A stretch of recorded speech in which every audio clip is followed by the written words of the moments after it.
So last week we talked about resentments on the show. I worked through a couple of business resentments that I had in real time. I didn't want to wait until I was feeling better about things and I was bigger and I was emotionally intelligent.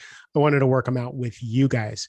And I did that. And the tools that I use to get through resentments are the tools that I use every day in my life, in all relationships, in almost all situations, with politics, with spirituality, with disagreements.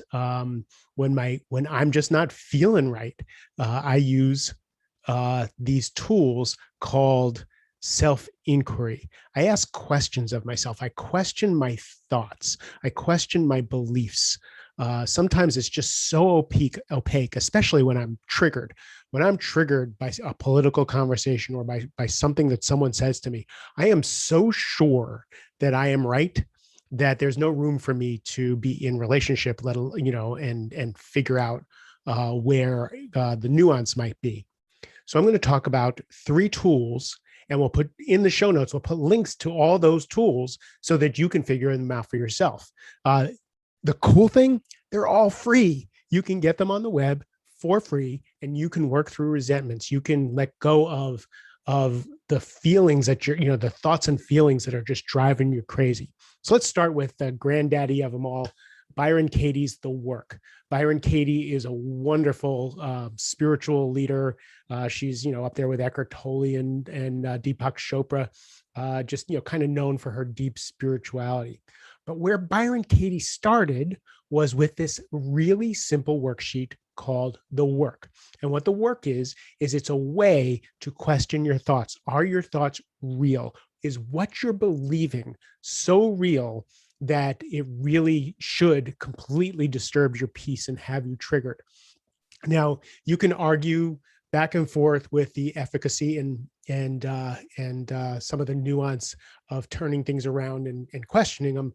But I'll tell you, after using it for over a decade, absolute game changer. So here's how Byron Katie's The Work works. You take something, she has what she calls the judge your neighbor worksheet. So she wants you to judge your neighbor. Oh my God, they're selfish. They're such pigs. They're such a pain in the ass. They're so, they're this, they're that, they're this. Or my spouse is this and my spouse is that, and they don't treat me right. They don't respect me. So let's take my spouse doesn't respect me. So what she does is she takes that belief, which is so true, and you have the evidence for it, and she helps you turn it around. So the first question is it true? Is it true that they don't respect me? Yes, he steps all over me. She steps all over me. Do you absolutely know it's true that they don't respect you? So the first two questions are, is it true? And do you absolutely know it's true? Right? So do like beyond a shadow of a doubt, do you know that they don't respect you? And the truth is, you don't know that they don't respect you. They may be acting in a certain way, but you don't know that that means they don't respect you. You feel disrespected, but you're not positive about that. So then the next question is, how do you feel and act, and how are you when you believe that thought? And usually it's angry and closed and uptight and retaliatory. Is that a word? So how do you feel? And do you want to feel that way, right? How would you feel? Who would you be? How would you act if you couldn't have the thought, they're disrespecting me? I just couldn't believe the thought, and you'd be freer and lighter, and you would just kind of take things at face value. Okay, so let's run down these in a linear fashion. Is it true? Do you absolutely know that it's true? How do you act and who are you when you believe that thought? And who would you be if you couldn't ever believe that thought? And now, after you do that, when you feel like, if I didn't have that thought, I would be freer. Now what you can do is you can let go of that, and you can do turnarounds. And the turnarounds are, he doesn't respect me. He respects me, right? She respects me. And you write that down. And now you want to find 3 reasons why that may be true or truer, that they respect you. And then you start to look and you start to open your mind. Well, actually, when I asked for X, Y, and Z, they did X, Y, and Z. So I felt disrespect over here, but they actually respect me over here. Or they stood up for me in this situation. So you start to look and you start to open your mind to where they respect you. Now let's take another turnaround. I don't respect them. And then you start to look at the places where you don't respect them. Another good turnaround is, I don't respect me, right? So I'm not respecting me. and you start exploring these things. And there's no wrong way to do it. It's just explore, explore, explore. So I'm going to put a show in the show notes. You can look at Byron Katie's the work. There's hundreds and hundreds of videos of how to do the work and the worksheet. So that's really simple. The next one is one that's really good for me, especially when I can't let go of a situation, and that's called Pono. And I've talked about it on the show before. Pono is an ancient Hawaiian conflict resolution protocol that's kind of been updated and very, very useful to get us to neutral, to get us to a neutral state when it comes to how clear we are that we think that we know the world, how the world works, and also taking responsibility for creating our vision of the world. You can take it all the way to just creating how you see things, to your karma, and you're creating things in your world. And with Ho'oponopono, again, I have a whole video and a whole podcast on that. It's I'm sorry. It's four things. I'm sorry.